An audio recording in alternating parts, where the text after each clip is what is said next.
안녕하세요. 올해로 결혼한 지 10년 차인 40대 후반의 주부입니다. 남들 시집 가던 시기에는 친정은 어렵고 아래로 딸린 동생들이 있어 결혼 생각은 꿈도 못 꾸다가 뒤늦게 인연이다 남편을 소개받았습니다. 그리고 남들보다 늦은 시작이었던 만큼 더 즐겁고 행복하게 살고 싶은 마음뿐이었는데 어쩌다 보니 이렇게 저도 남에게 하소연을 하는 처지가 되었네요. 남편과는 첫 만남부터 대화가 잘 통했어요. 호탕하고 유쾌한 남편의 성격 덕분에 시간이 어떻게 가는 줄도 모르고 이야기를 나눴죠. 그래서 이후로 1년 정도 만나다가 결혼 이야기까지 나누게 되었고요. 그리고 이제 와서 말이지만 당시 저도 나이가 있다 보니 어디 가서 연애한다 소리도 못하고 나름대로 쉬쉬하며 남편을 만났거든요. 40대 여자가 연애하다 헤어지면 남들이 어떻게 볼까 신경이 쓰였으니까요. 그래서인가 남편이 결혼하자고 했을 때는 솔직히 좀 안심이 되기도 했고 평생 결혼 같은 건 못할 줄 알았는데 나도 결혼을 하는구나 싶어서 감개무량하대요. 하지만 이내 남편이 가진 재산이라곤 1억 남짓이 전부라는 사실을 알고는 적잖이 충격을 받았습니다. 1억이란 돈이 결코 적은 금액은 아니지만 사실 저나 남편이나 사회생활을 해온 시간이 있으니 저도 모르게 당연히 그 이상을 기대했던 모양이 돼요. 그리고 결혼 생활이 사랑만으로 되는 게 아니라는 걸 알면서도 남편을 포기할 수가 없어서 결국 단도직입적으로 왜 이렇게 돈을 못 모았냐 물었어요. 그랬더니 남편이 말하길 남편이 대학 졸업을 한 학기 남겨둔 시점에 아버님께서 지병으로 돌아가셨답니다.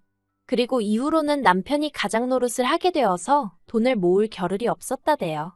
여자를 만날 틈도 없었고요. 그리고 그런 속사정을 알고 나니 솔직히 남편에게서 제가 보였어요. 저야 물론 가장 노릇까지 한 것은 아니었지만 저 또한 친정 형편이 어려워 가고 싶은 대학도 포기하고 바로 중소기업에서 격리로 일하며 돈을 벌어야 했으니까요. 그리고 그 돈을 모아서 제 아래로 있는 두 동생의 대학 등록금을 댔습니다. 그리고 저는 31란 늦은 나이에 비로소 대학에 진학할 수 있었죠. 그나마 저는 친정아버지 사업이 뒤늦게 빛을 봐서 이후로는 비교적 여유 있는 생활을 하게 되었지만요. 아무튼 남편의 이야기를 들으니 공감도 가고 한편으론 이 사람 참으로 고단한 인생을 살아왔구나 싶은 게 어리석게도 제가 힘이 돼주고 싶다는 생각이 들대요. 처음 어머님께 인사를 드리러 갔던 날 어머님께선 제 면전에다 대고 집안 형편이 어려워 한 푼도 못 도와주신다는 말씀을 하셨습니다. 저도 뭐 어느 정도 예상을 하고 있었기에 네하고 말았고요. 그런데 어머님이 뒤이어 예물도 못 해주신다는 겁니다. 제가 얼마나 대단한 보석을 바랬던 건 아니지만 너무 딱 잘라 말씀하시는 어머님의 모습에 솔직히 서운했던 게 사실이에요. 하지만 그걸 따지고 들 수도 없으니 그저 또 내하고 말았지요. 아무튼 좋은 소리는 하나도 못 듣고 왔던 기억만 나네요. 신혼살림은 제가 살던 아파트에서 시작했는데 침대를 제외한 나머지 가정가구는 크게 바꾸질 않았어요. 연식이 3, 4년밖에 안 된 것들이라서 굳이 바꿔야 할 이유를 모르겠더라고요. 그러자 남편이 그럼 자기가 가진 1억으로 저에게 차를 사주고 싶다대요? 처음에 저는 당연히 거절을 했습니다.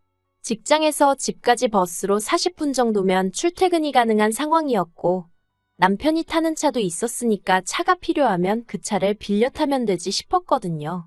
그런데 남편이 제 덕분에 그래도 이렇게 번듯한 아파트에서 신혼생활을 하게 되었는데 자기가 뭐라도 해주고 싶어서 그러는 거라며 뭐든지 말해보라는 거예요. 그래서 고민 끝에 일단 현찰로 1억을 달라고 했습니다. 당시 제 계산으로는 나중에라도 차를 사던가 그게 아니면 괜찮은 데다 투자를 해볼까 뭐 그랬어요. 그런데 이 일로 어머님과 제가 크게 부딪히게 되었습니다. 어머님께서 다른 집 자식들은 시집장가 갈 때 부모한테 키워준 거 감사하다고 목돈을 딱 주고 간다는데 어떻게 너네는 입을 싹 닦을 수 있냐며 크게 화를 내셨거든요. 솔직히 황당하기 짝이 없었습니다. 일단 저나 남편이 받은 건 정말 쥐뿔도 없었지만 특히 저는 가락지 하나도 어머님으로부터 받지 못했지만 그래도 예단이다 생각하고 그 당시에 현찰로 1,000만 원을 어머님께 드렸거든요. 그런데 또다시 목돈이 어쩌고 하시는 것도 어이가 없었고 막말로 해주신 게 뭐가 있다고 저런 얘기를 대놓고 하실 수 있는 건가 싶어서 한마디로 어처구니가 없었죠. 그래서 제가 어머님께 드릴 목돈이 어디 있겠냐고 당장 신혼집 구할 돈도 없어서 제 집에서 시작하는 거 모르시냐 받아쳤습니다. 그랬더니 어머님께서 진짜 부모한테 뭐라도 해줄 마음이 있었으면 옛날 같으면 머리카락을 팔아서라도 해줬다는 말도 안 되는 억지를 쓰시대요. 그리고 이후로도 몇 번이나 이런 식의 황당한 말다툼이 어머님과 저희 부부 사이에 오갔습니다.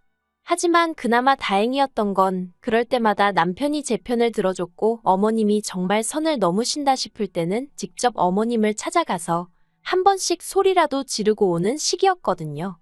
그런데 이렇게 일이 커지면 황당하게도 어머님은 저를 불러내셨습니다. 그리고는 저를 앉혀두곤 남편 욕을 하시기 일쑤셨네요. 그리고 솔직히 처음에는 어디선가 남편이 잘못하면 시어머니한테 이르는 며느리들이 있다더니 이것도 비슷한 상황인가 보다 싶어서 그런 어머님을 이해해 보려고 했어요. 그런데 시간이 흐를수록 정말 남편이 어머님이 배 아파 낳은 자식이 맞나 싶을 정도로 험담을 넘어서 아예 악담을 하시더라고요. 살면서 듣도 못한 쌍욕을 섞어가시면서 말이에요. 물론 제가 어린 나이도 아니고 그러니 욕 한마디에 화들짝 놀라고 그런 것은 아니었지만 그래도 어머님과 비슷한 연배이셨던 저희 친정부모님은 한 번도 제 앞에서 그런 상스러운 욕을 하신 적이 없으셨기에 충격이 무척이나 컸던 게 사실입니다.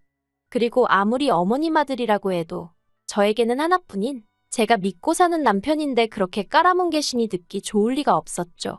그래서 언젠가 한번 어머님께 남편이 뭘 그렇게 잘못했는지 모르겠다고 어머님 말씀이 좀 지나치신 것 같다고 한마디 했어요.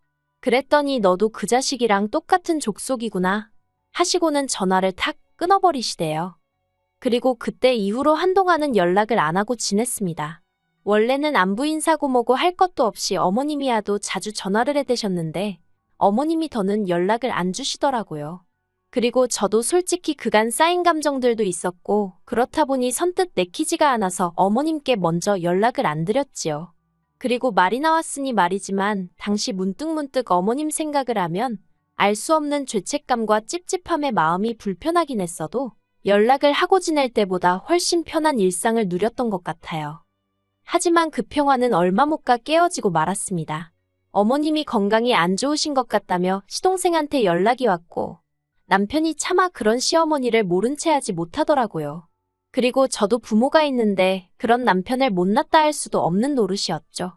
아무튼 그래서 대형 병원으로 모시려고 하니까 이제 와서 얼마나 지혜미 위하는 척 하는 거냐며 싫다고 얼마나 완강히 거부를 하시던지. 그래서 결국 그때 병원에 못 모시고 갔는데 결국 얼마 후 뇌경색으로 병원에 입원을 하게 되셨습니다. 그런데 그때는 또 왜인지 저희 집 근처 병원으로 입원을 하시겠다고 고집을 부리셔서 저희 집에서 20분 정도 걸리는 곳으로 모시게 되었어요. 당연히 내키지 않았고 싫다는 얘기도 했지만 시동생이랑 신우가 합세해서 밀어붙이니 방법이 없었죠.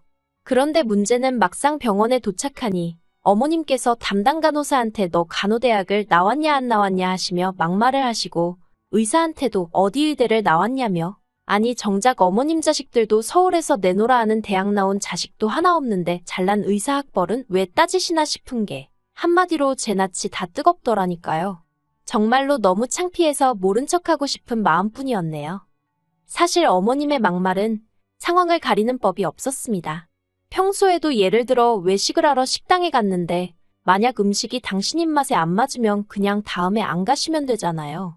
그런데 꼭 주방까지 쫓아가서는 맛이 있네 없네 간이 짜네 어쩌네 한마디 하고 오십니다. 그래놓고는 하시는 말씀이 당신은 여장부 같은 성격이라 할 말은 다 해야 하고 따질 건 따져야 한다면서. 정작 그런 성격 때문에 주변 사람들이 힘들어하는 건 안중에도 없으셨죠. 오죽하면 남편이 먼저 자기 어머니지만 엮이기 싫다며 거리를 두자고 했을 정도였으니까요. 그러던 중 지난해 기어이 사단이 났습니다. 그때도 어머님하고 남편이 뭐 때문에 싸워서 한동안 서로 연락을 안 하고 지낼 때였어요. 그리고 저는 평소처럼 퇴근하던 길이었는데 어머님한테 전화가 걸려왔더라고요. 보나마나 또 남편 흉이나 보시려는 거겠지 싶어서 안 받으려다가 혹시나 위급 상황이면 어쩌나 싶은 생각에 결국 전화를 받았습니다. 그랬더니 아니나 다를까 아주 멀쩡한 목소리의 어머님이셨어요. 그리고는 떼지난 칠순 이야기를 하시면서 당신 칠순 때 왜 잔치를 안 해줬냐며 서운하다 섭섭하다 하시더니 저더러 저는 자식이 없어서 당신 속을 모른다며 막말을 하시더라고요. 전화 남편이나 늦은 결혼이었지만 그래도 혹시나 아이 하나는 가질 수 있지 않을까 하는 희망에 별의별 짓을 다 하다가 결국 안 된다는 걸 인정하고 간신히 마음을 추스리던 시기였는데 말이죠. 그리고 어머님 칠순잔치를 안 해드린 건 저희 친정아버지께서 암투병 끝에 세상을 떠나셨는데 그때가 어머님 칠순 2주 전이었습니다. 그러니 상황이 상황인지라 대단하게는 못하고 그냥 식구들 불러서 밥 한 끼 먹고 현찰로 목돈을 드렸거든요. 그런데 이제 와서 남들 다 하는 잔치를 당신만 못했다고 저한테 화풀이를 하시니 참을 수가 없었네요. 그래서 어머님께 정말 너무하신 거 아니냐고 그때 돈은 그럼 왜 받으셨냐고 다시 돌려달라고 했어요. 그 돈으로 어머님 말씀대로 잔치해드리겠다고요. 그랬더니 어머님이 그까짓 돈으로 무슨 잔치를 얼마나 크게 하냐면서 됐다고 신경질을 부리시더니 전화를 먼저 끊어버리셨습니다. 전화를 끊긴 후에도 한참 동안 뭐랄까 마음이 진정되질 않았습니다. 열불이 머리끝까지 올라온다는 게 이런 건가 싶고 손에 잡히는 건 전부 다 집어 던져버리고 싶을 만큼 우라가 치밀더라고요. 어떻게 집에 도착했는지도 모르겠는데 아무튼 집에 들어가니 남편이 먼저 와 있었어요. 그래서 남편더러 더는 못 참겠다고 한두 번도 아니고 왜 매번 둘이서 싸우고는 나한테 난리냐고 그리고 어떻게 내 앞에서 자식이 어쩌고 소리를 하시냐고 미친 듯이 소리를 질렀죠. 그랬더니 남편이 미안하다면서 앞으로 저 하고 싶은 대로 다 하라대요. 하고 싶은 말이 있으면 참을 거 없다고 그냥 어머님한테 대놓고 하라나요. 그리고는 남편이 그 자리에서 어머님께 전화를 걸더니 아주 악을 써댔어요. 할 말이 있으면 나한테 하지 왜 엄한 사람을 괴롭히냐면서. 그러니까 또 어머님이 한 발 물러나시대요. 당신은 그런 뜻이 아니었는데 제가 오해를 한 것 같다면서.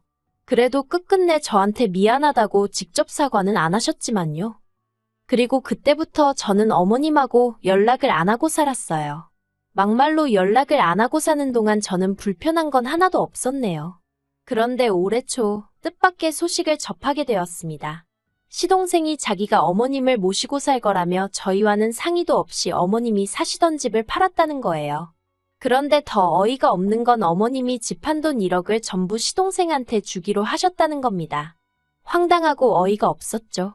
아무리 어머님 재산이라지만 저희 부부가 결혼한 이후로 매달 어머님 생활비에 보태시라고 드린 돈이 얼마며 그간 어머님이 남편과 자주 부딪히기는 했어도 결국 어머님 수발 드는 건 전부 다 저희 부부의 몫이었는데 어떻게 그러실 수 있나 싶어서요.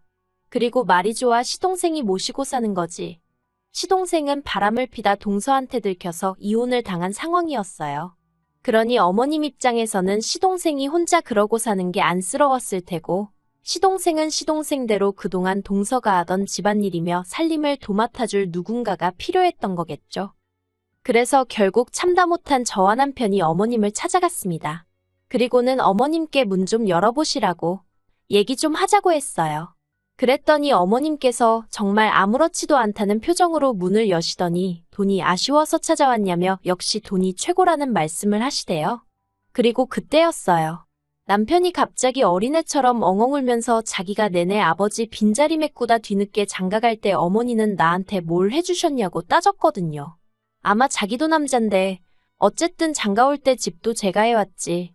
이후로 재산 형성에 있어서도 친정으로부터 도움을 많이 받았다 보니 저에게 티는 내지 않았어도 나름대로 속에 쌓인 게 있었던 모양이에요. 그리고 그런 게 결국 참다 터져나왔던 거죠.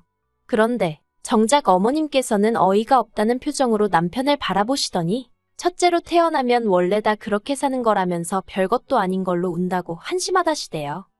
그리고 이후로 전 그래도 미운하고 오나 남편 어머니라는 생각에 마음이 영 찜찜했는데 남편은 신경 쓸 거 없다면서 아주 어머님의 이응자도 못 꺼내게 했어요. 그러다 며칠 전 어머님한테 연락이 왔습니다. 그 일이 있고 거의 반년 만이었죠. 어머님이 할이하기가 있다며 저만 오라고 해서 찾아갔더니 뭘 하시는 줄 아세요? 저더러 돈 좀 해달랍니다. 시동생이 새장가를 가겠다고 드는데 해줄 돈이 없대요. 어이도 없고 한편으론 그때 그 1억은 어디로 갔나 싶어서 어머님 집 한 돈 있잖아요 하니까 그건 벌써 주식인지 뭔지에 다 썼다고 그런다고. 황당해서 돈이 어딨냐고 했습니다. 그랬더니 어머님이 어차피 너네는 자식도 없는데 죽을 때 그 돈 다 싸지머지고 갈 거냐면서 저희가 결혼 생활하는 동안 부동산으로 재산이 조금 늘었는데 그걸 염두에 두고 하시는 말씀이셨죠. 너무 짜증도 나고 아무리 저보다 어른이라지만 뻔뻔한 태도에 정말 진저리가 나더라고요. 그래서 무슨 얘기를 하시는 건지 모르겠다고 제가 해줄 수 있는 건 아무것도 없다고 딱 선을 그었어요. 그리고 집으로 돌아와 남편에게 어머님을 만났던 일과 나눈 이야기를 전하니 남편이 어머님한테 전화를 해서는 싸질러 놓기만 한다고 부모냐면서 자기는 오늘부로 어머니 없다 생각하고 살 테니까 그런 줄 아시라고 아주 고래고래 소리를 지르대요. 그리고는 저더러 두 번 다시 시댁에 눈길도 주지 말랍니다. 그랬다간 저하고도 안 보고 살 거라나요. 그러니 뭐 제가 무슨 방법이 있겠어요? 부모 자식 간의 일이니 언젠간 풀어질 수도 있고 그냥 시간에 맡겨볼 생각입니다. 딱히 나서고 싶지는 않네요.